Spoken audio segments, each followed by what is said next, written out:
வணக்கம் மக்களே, welcome back to our channel. மீண்டும் ஒரு புதிய வீடியோ.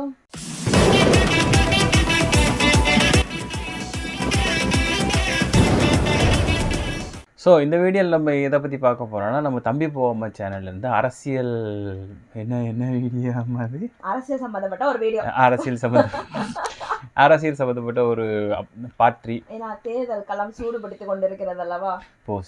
சரி, அதான் தேர்தல் களம் வந்து வேறு மாதிரி போயிட்டு இருந்துச்சு. ஸோ அதனால் அந்த வீடியோ எடுத்துகிட்டு வந்திருக்கோம். ஸோ வாங்க நம்ம வீடியோ ஸ்டார்ட் பண்ணிடலாமா?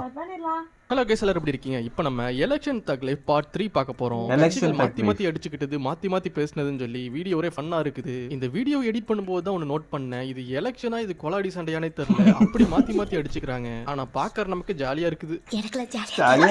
இன்னொரு முக்கியமான விஷயம், இந்த வீடியோக்கு ஒரு லைக்கை போட்டுருங்க. ஏன்னா ஒருத்தர் திட்ட அதுக்கு இன்னொருத்தர் ரிப்ளை கொடுக்கன்னு சொல்லி 2 வீடியோ கண்டுபிடிச்சு போடுறதுக்கு பயங்கர எஃபர்ட் போட்டு இந்த வீடியோ ரெடி பண்ணிருக்கோம். அதனால இந்த வீடியோக்கு ஒரு லைக் வீடியோ பாருங்க. ஓகே, நம்ம வீடியோக்குள்ள போலாமா? நான் உங்க ஜெடி, நீங்க பாத்துட்டு இருக்கிறது இருக்கியா யாரி போயிடுச்சா போலாமா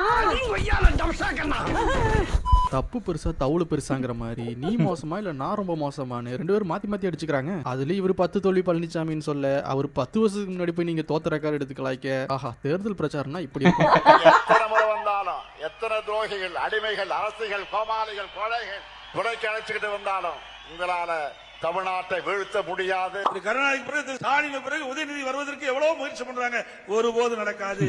இந்த தேர்தலோட இறுதி தேர்தல் திராவிட முன்னேற்ற கழகத்துக்கு, திராவிட முன்னேற்ற கூட்டணிக்கு என்பதை கோமாளிகளை கூட மழை வந்திருக்கு.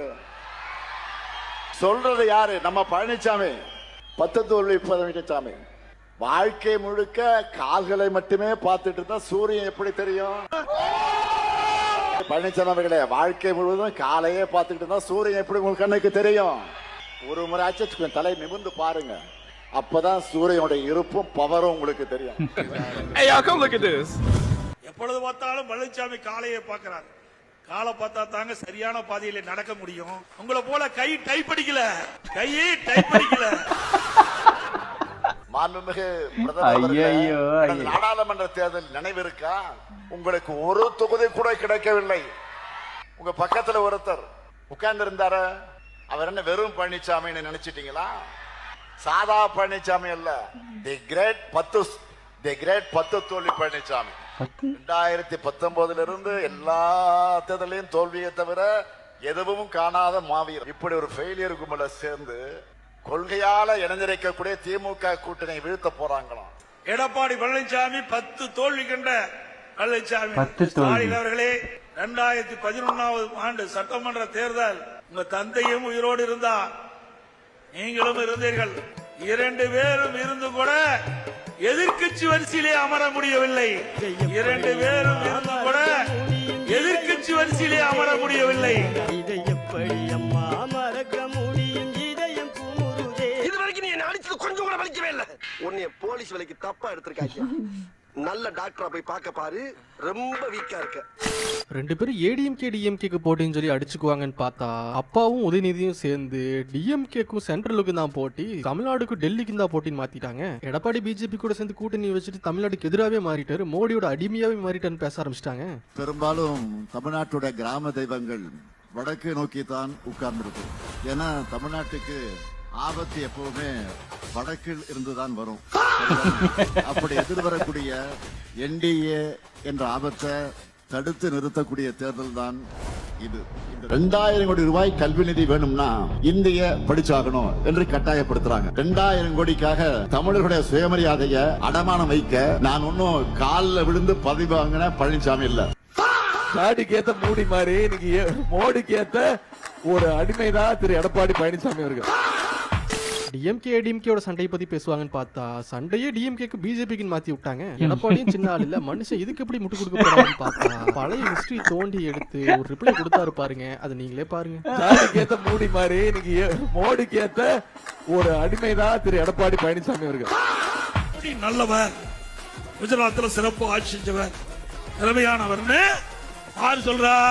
திரு கருணாநிதி, திரு உதயநிதியினுடைய தாத்தா சொல்றாரு. பாருங்க, நரேந்திர மோடி மிகவும் நல்லவர். நரேந்திர மோடி அவர்கள்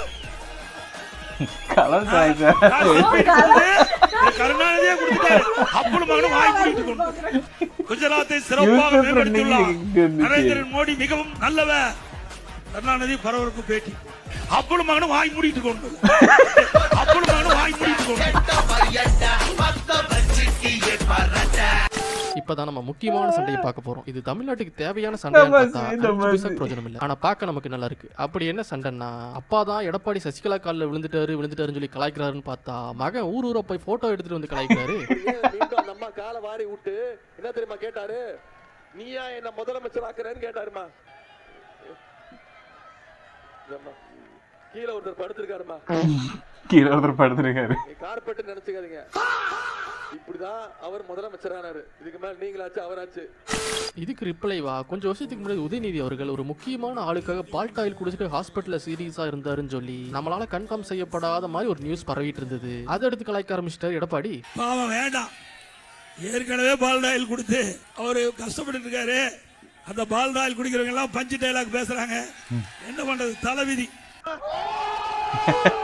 இப்ப சமீபத்துல என்ன சொல்றாரு, டாயில் குடிச்சிட்டு போறான்னு பேசிட்டே இருக்காரு. இனிமே அவர் எடப்பாடி பழனிசாமி இல்ல, ஆல்டாயில் பழனிசாமி. நம்ம கட்சி நிர்வாகிகள் சொன்னதுதான் நான் சொன்னேன். பால்டாயில் குடித்தவங்க எல்லாம் பஞ்சு டைலாக் பேசுன்னு சொன்னேன். பால்டாயில் குடித்தவங்க எல்லாம் இவருக்கு ஏங்க கோவம் வருது? யாரையாவது பெயர் சொல்லி சொன்னா எங்கேயுமே பெயரை குறிப்பிட்டு சொல்லல. அப்போ இவருக்கு ஏன் கோவம் வருது? எங்க அப்பா குதிரைக்குள்ள என்ன அவரே சொல்லிட்டார். அப்ப நீ குத்துமதி பார்த்தா கேட்டியா? நானாட்டா ஓடிட்டனா? இதுக்கு பேர் தான் போட்டு வாங்குறது. அவரே உண்மையை ஒத்துக்கிட்டார். எடப்பாடி பழனிசாமி இனி பால்டாயில் பழனிசாமி, நீ என்ன பேர் வேணா வச்சுக்கியா, அதை பத்தி கவலை இல்ல. ஆனா இப்பொழுது ஒரு உண்மை தெரிஞ்சு போச்சு, பால்டாயில் குடிச்சவங்க யார் என்று இப்ப தெரிவாக்கப்பட்டு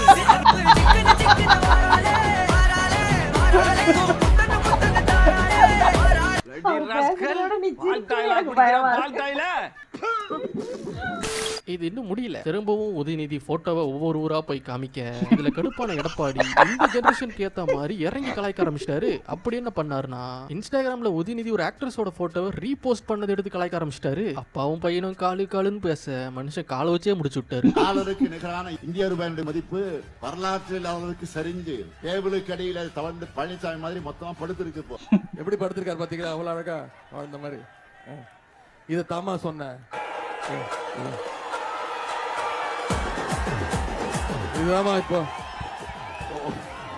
உலக புகழ் பெற்ற போட்டோ ஆயிடுச்சு. கீழே ஒருத்தர் படுத்திருக்காருமா, எல்லாருமே அதே போட்டோ. கார்பெட் நினைச்சுக்காதீங்க, இப்படிதான் அவர் முதலமைச்சரானாரு. உதயநிதி அவர்களே இன்னைக்கு இந்த நாட்டுடைய துணை முதலமைச்சர். ஆனா 2 மணிக்கு அவர் என்ன பண்றாரு, ஒரு இன்ஸ்டாகிராம்ல ரீபோஸ்ட் பண்றாரு. யாருடைய காலை தேடி நீங்க இன்ஸ்டாகிராம்ல ரீபோஸ்ட் போடுறீங்க?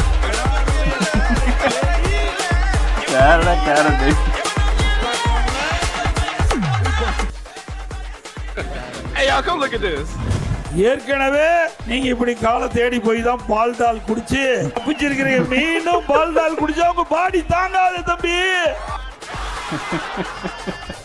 இந்த வீடியோ பார்த்துட்டு உடனே நான் ஏடிஎம்கேன்னு சொல்லி கமெண்ட் பண்ண ஆரம்பிச்சிடாதீங்க. பார்ட் 4ல ஏடிஎம்கேக்கும் நிறைய சம்பவங்கள் இருக்கு. என்ன ஒரு விஷயம்னா, காலில் விழுகிறனால மட்டுமே ஒருத்தரால சிஎம் ஆக முடியும்னா தமிழ்நாட்டில் யார் வேணாலும் சிஎம் ஆகலாம். 2 பேரும் அவங்க ஆட்சியில் செஞ்சதை சொல்லி சண்டை போடுவாங்கன்னு பார்த்தா இந்த சம்பவத்தை வச்சு சண்டை போட்டுருக்காங்க. இது ஒரு நல்ல அரசியலே கிடையாது. 10 வருஷத்துக்கு முன்னாடி கலைஞர் பாலில் பழம் விழுகுன்னு சொல்லி 10 வருஷத்துக்கு அப்புறம் இப்போ விழுந்துருச்சு பாலில் பழம். தமிழகம் பூரா எதிர்பார்க்கிற ஒரே கேள்வி, தேமுதிகவுடனான கூட்டணி, திமுக கூட்டணி முடிவாகி விட்டதா? பழம் பாகில் எப்போது கேப்டன் இல்லாத இந்த நேரத்துல அமைஞ்சிருக்கிறது. கலைஞர் ஐயா பழம் நழுவி பால்ல விழுப்போகுதுன்னு சொன்னாரு. ஆனா 10 வருஷம் கழிஞ்சு தாமதமாக இன்றைக்கு இந்த கூட்டணி உறுதியாகி இருக்கிறது. இவங்க கூட்டணி முடிவு இப்படி இருக்கு. கேப்டன் இப்ப இருந்திருந்தா என்ன முடிவு எடுத்திருப்பாருன்னு தெரியல. எங்கள் திருமணத்தை நடத்தி வைச்சவரே கலைஞர் அவர்கள் தான். அந்த திருமணத்தை மண்டபத்தை இடித்ததே கலைஞர் அவர்கள் தான். அறிவாலயத்துக்குள்ள நான் போகும்போது எனக்கு கேப்டன் நினைப்பு தான் வந்துச்சு. செக்கில ஆட்டின சுத்தமான உருட்டு. கலைஞர் செஞ்சுட்டார், கலைஞர் சொல்லிட்டார். கலைஞர் என்ன பண்ணிட்டாரு, கலைஞர் என்ன பண்ணாரு, இந்த தமிழ்நாட்டை அடமானம் தான் வச்சு இப்ப கூட பேசுனா எனக்கு சரி இனம் இனங்கிறார். இனத்தை பூரா கொண்டு குமிச்சவர் தான் சிலவன்ல இவர் இனத்தை பத்தி பேசுறாரு. கமெண்ட் பண்ணி அந்த மக்கள் இந்த 2 கட்சிகளும் திமுக காங்கிரசுக்கு சரியான பாடம் போட்டு தான் எங்க ஆசை. ஆனா எனக்கு என்ன ஒரு சந்தேகம்னா, பிரேமலதா அவர்கள் பண்றதெல்லாம் பார்த்தா எடப்பாடி ஏதோ ஸ்பையா அனுப்புன மாதிரியும் மிஷினை கம்ப்ளீட் பண்ணிருக்க மாதிரி தோணுது. என்னைக்கு ஒரு பெண் தனியாக நடுராத்திரியிலும் போறாளோ அன்னைக்குதான் ஒரு உண்மையான சுதந்திரம்னு சொன்னவர் நமது தந்தை காந்தியடிகள். இன்னைக்கு அது போல தமிழ்நாடு முழுக்க ஒரே ஒரு குற்றச்சாட்டு தான் அண்ணன் மேல இருக்கு. அதுவும் இந்த பெண்கள் கூட்டத்துல நான் சொல்றேன், எங்க பார்த்தாலும் பாலியல் வன்கொடுமை, போதை கலாச்சாரம் இருக்கு. இதை தவிர வேற என்ன சொல்ல முடியும்? வேற ஒண்ணும் சொல்ல முடியாது இந்த ஆட்சியின் மேல. எங்க பார்த்தாலும் பாலியல் வன்கொடுமை, போதை கலாச்சாரம் இருக்கு. இதை தவிர வேற என்ன சொல்ல முடியும்? என்ன பத்தி இந்த ஆள்கிட்ட எடுத்து சொல்லு. என்ன சொல்றத? எதையாச்சும் சொல்லியா? எங்க பார்த்தாலும் பாலியல் வன்கொடுமை, போதை கலாச்சாரம் இருக்கு. மாப்பிள ரொம்ப நல்ல பையங்க, என்ன கொஞ்சம் கஞ்சா மட்டும் அடிப்பான். நீங்க வெறும் அந்நியார்ல ஹம்சா அலி அந்நியார், துறந்த மாதிரி பிரேம்லாந்தர். ஓகே மக்களே, இந்த வீடியோ பிடிச்சிருந்தா ஒரு லைக்கை மட்டும் போட்டுருங்க. 2 வீடியோ கண்டுபிடிச்சு வீடியோ போடுறதுக்கு ரொம்ப எஃபர்ட் போட்டிருக்கோம். பார்ட் 4 ரெடி ஆயிருச்சு. அரசியல் கட்சிகள் மாத்தி மாத்தி பேசிக்கிட்டது பார்ட் 4ல பார்க்க போறோம். ஓகே மக்களே, அடுத்த வீடியோல பார்க்கலாம். நம்ம இனி பார்க்கறோம். அடுத்தது ஃபர்ஸ்ட் செகண்ட் பார்க்கல நானு. சோ அதாவது மக்களே,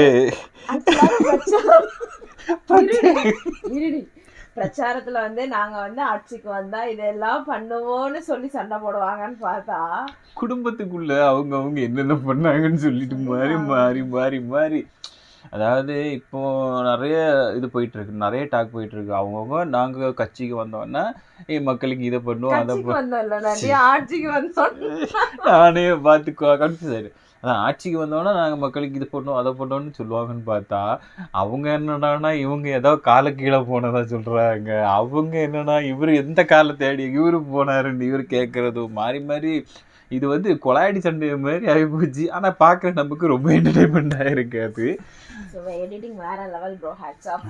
ரொம்ப நாளைக்கு அப்புறமா பார்த்துருக்கோம். இதுக்கு முன்னாடியோட பரிதாபங்களோட பார்த்தோம். அதுவுமே வந்து வேற லெவலில் இருந்துச்சு. ஸோ அதனால அந்த வீடியோ கொண்டு வந்தோம். உங்களுக்கு இந்த வீடியோ பிடிச்சிருந்துச்சுன்னா மறக்காம லைக் பண்ணுங்க, ஷேர் பண்ணுங்க, கமெண்ட் பண்ணுங்க, மறக்காம சேனலை சப்ஸ்கிரைப் பண்ணி பெல் ஐகானை பிரஸ் பண்ணிக்கோங்க. அப்பதான் நாங்க போற வீடியோ நோட்டிஃபிகேஷன் எல்லாம் அவங்க கொண்டு வரும். ஓகே, நெக்ஸ்ட் ஒரு நல்ல வீடியோவில் மீட் பண்ணலாம். அது வரைக்கும் பாய்.